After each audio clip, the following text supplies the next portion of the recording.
श्री परमात्मने नमः।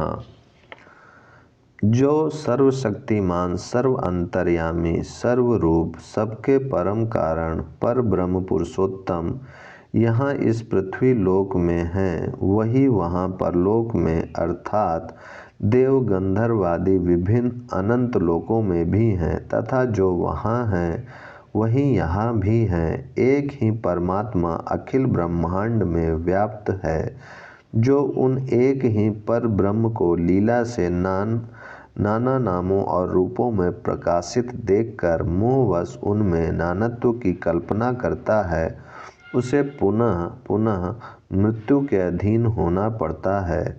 उसके जन्म मरण का चक्र सहज ही नहीं छूटता। अतः दृढ़ रूप से यही समझना चाहिए कि वे एक ही पर ब्रह्म परमेश्वर अपनी अचिंत्य शक्ति के सहित नाना रूपों में प्रकट हैं और यह सारा जगत बाहर भीतर उन एक परमात्मा से ही व्याप्त होने के कारण उन्हीं का स्वरूप है। परमात्मा का परम तत्व शुद्ध मन से ही इस प्रकार जाना जा सकता है कि इस जगत में एकमात्र पूर्ण ब्रह्म परमात्मा ही परिपूर्ण है, सब कुछ उन्हीं का स्वरूप है। यहाँ परमात्मा से भिन्न कुछ भी नहीं है। जो यहाँ विभिन्नता की झलक देखता है वह मनुष्य मृत्यु से मृत्यु को प्राप्त होता है, अर्थात बार बार जन्मता मरता रहता है। यद्यपि अंतर्यामी परमेश्वर समान भाव से सर्वदा सर्वत्र परिपूर्ण है, तथापि हृदय में उनका विशेष स्थान माना गया है।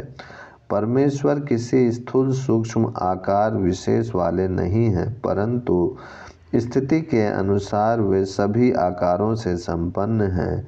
क्षुद्र चींटी के हृदय देश में वे चींटी के हृदय परिमाण के अनुसार परिमाण वाले हैं और विशालकाय हाथी के हृदय में उसके हृदय परिमाण वाले बनकर विराजित हैं।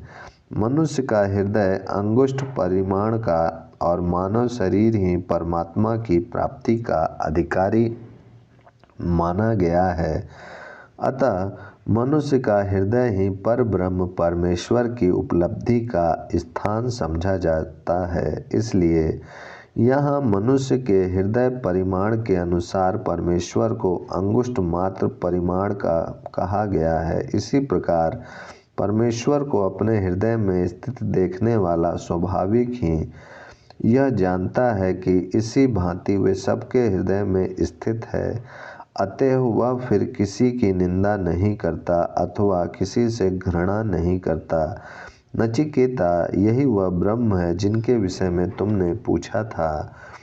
मनुष्य की हृदय गुफा में स्थित ये अंगुष्ठ मात्र पुरुष भूत भविष्य और वर्तमान का नियंत्रण करने वाले स्वतंत्र शासक हैं। ये ज्योतिर्मय हैं, सूर्य अग्नि की भांति उष्ण प्रकाश वाले नहीं, परंतु दिव्य निर्मल और शांत प्रकाश स्वरूप हैं।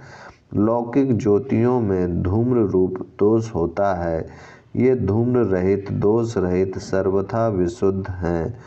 अन्य ज्योतियाँ घटती बढ़ती हैं और समय पर बुझ जाती हैं, परंतु ये जैसे आज हैं वैसे ही कल भी हैं। इनकी एक रसता नित्य अक्षुण्ण है, ये कभी ना तो घटते बढ़ते हैं और न कभी मिटते ही हैं। नचिकेता, ये परिवर्तन रहित अविनाशी परमेश्वर ही वे ब्रह्म हैं जिनके संबंध में तुमने पूछा था। वर्षा का जल एक ही है, पर वह जब ऊंचे पर्वत की ऊबड़ खाबड़ चोटी पर बरसता है तो वहाँ ठहरता नहीं, तुरंत ही नीचे की ओर बहकर विभिन्न वर्ण आकार और गंध को धारण करके पर्वत में चारों ओर बिखर जाता है। इसी प्रकार एक ही परमात्मा से प्रवृत्त विभिन्न स्वभाव वाले देव असुर मनुष्य आदिकों को जो परमात्मा से पृथक मानता है और पृथक मानकर ही उनका सेवन करता है, उसे भी बिखरे हुए जल की भांति ही विभिन्न देव असुर आदि के लोकों में एवं नाना प्रकार की योनियों में भटकना पड़ता है। वह ब्रह्म को प्राप्त नहीं हो सकता, परंतु वही वर्षा का निर्मल जल यदि निर्मल जल में ही बरसता है तो वह उसी क्षण निर्मल जल ही हो जाता है। उसमें न तो कोई विकार उत्पन्न होता है और न वह कहीं बिखरता ही है। इसी प्रकार हे गौतम वंशीय नचिकेता, जो इस बात को भली भांति जान गया है कि जो कुछ है वह सब पर ब्रह्म पुरुषोत्तम ही है, उस मननशील संसार के बाहरी स्वरूप से उपरत पुरुष का आत्मा पर ब्रह्म में मिलकर उसके साथ तदात्म भाव को प्राप्त हो जाता है। प्रथम वल्ली समाप्त। यह मनुष्य शरीर रूपी पुर, 2 आँख, 2 कान, 2 नासिका के छिद्र, 1 मुख, ब्रह्मरंध्र, नाभि, गुदा, शीशन, इन 11 द्वारों वाला है। यह सर्वव्यापी, अविनाशी, अजन्मा, नित्य, निर्विकार, एक रस, विशुद्ध ज्ञान स्वरूप परमेश्वर की नगरी है। वे सर्वत्र समभाव से सदा परिपूर्ण रहते हुए भी अपनी राजधानी रूप इस मनुष्य शरीर के हृदय प्रसाद में राजा की भांति विशेष रूप से विराजित रहते हैं।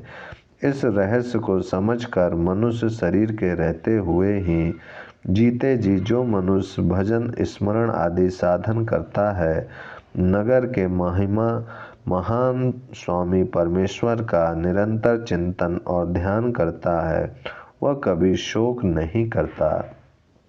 वह शोक के कारण रूप संसार बंधन से छूटकर जीवन मुक्त हो जाता है और शरीर छूटने के पश्चात विदेह मुक्त हो जाता है। परमात्मा का साक्षात्कार करके जन्म मृत्यु के चक्र से सदा के लिए छूट जाता है।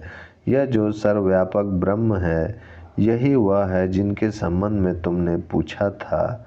अब उस परमेश्वर की स्वरूपता का स्पष्टीकरण करते हैं, जो प्रकृति गुणों से सर्वथा अतीत, दिव्य, विशुद्ध परम धाम में विराजित स्वयं प्रकाश पर ब्रह्म पुरुषोत्तम है। वही अंतरिक्ष में विचरने वाले वसु नामक देवता हैं। वही अतिथि के रूप में गृहस्थ के घरों में उपस्थित होते हैं। वही यज्ञ की वेदी पर प्रतिष्ठित ज्योतिर्मय अग्नि तथा उसमें आहुति प्रदान करने वाले होते हैं। वही समस्त मनुष्यों के रूप में स्थित हैं।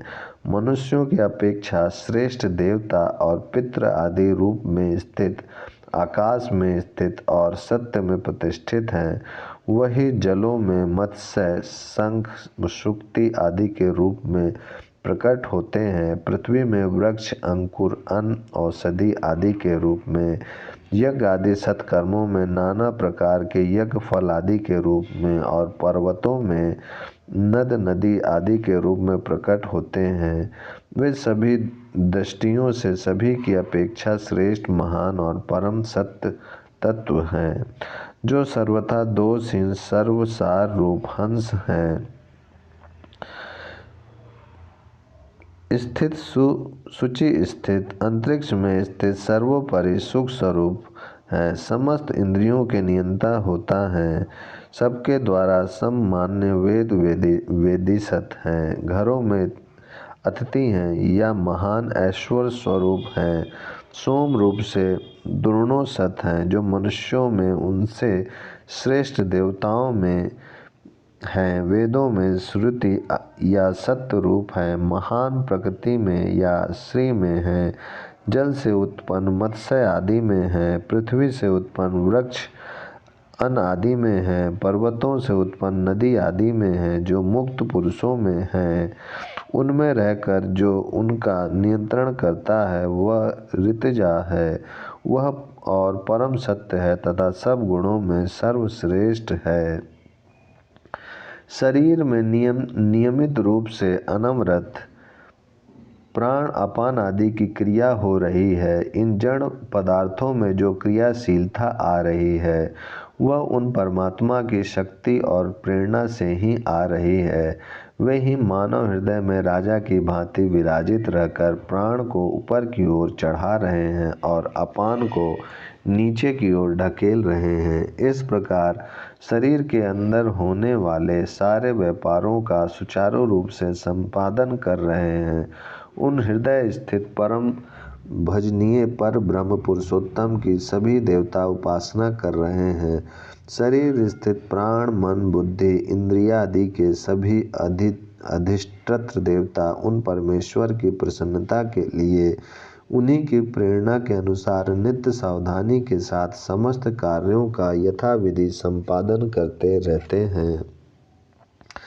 यह एक शरीर से दूसरे शरीर में गमन करने के स्वभाव वाला देही जीवात्मा जब इस वर्तमान शरीर से निकलकर चला जाता है और उसके साथ ही जब इंद्रिय, प्राण आदि भी चले जाते हैं, तब इस मृत शरीर में क्या बच रहता है? देखने में तो कुछ भी नहीं रहता, पर वह परब्रह्म परमेश्वर जो सदा सर्वदा समान भाव से सर्वत्र परिपूर्ण है, जो चेतन जीव तथा जड़ प्रकृति सभी में सदा व्याप्त हैं, वह रह जाता है। यही वह ब्रह्म है जिसके संबंध में तुमने पूछा था। अब निम्नांकित 2 मंत्रों में यमराज नचिकेता के पूछे हुए तत्व को पुनः दूसरे प्रकार से वर्णन करने की प्रतिज्ञा करते हैं। यमराज कहते हैं, नचिकेता, एक दिन निश्चय ही मृत्यु के मुख में जाने वाले ये मनुष्य आदि प्राणी ना तो प्राण की शक्ति से जीवित रहते हैं और न अपान की शक्ति से ही। इन्हें जीवित रखने वाला तो कोई दूसरा ही चेतन तत्व है और वह है जीवात्मा। ये प्राण अपान दोनों उस जीवात्मा के ही आश्रित हैं। जीवात्मा के बिना एक क्षण भी ये नहीं रह सकते। जब जीवात्मा जाता है तब केवल ये ही नहीं, इन्हीं के साथ इंद्रिय आदि सभी उसका अनुसरण करते हुए चले जाते हैं। अब मैं तुमको यह बतलाऊंगा कि मनुष्य के मरने के बाद इस जीवात्मा का क्या होता है, यह कहाँ जाता है तथा किस प्रकार रहता है, और साथ ही यह भी बतलाऊंगा कि उस परम रहस्यमय सर्वव्यापी सर्वाधार सर्वाधिपति पर ब्रह्म परमेश्वर का क्या स्वरूप है। ओम शांति शांति शांति।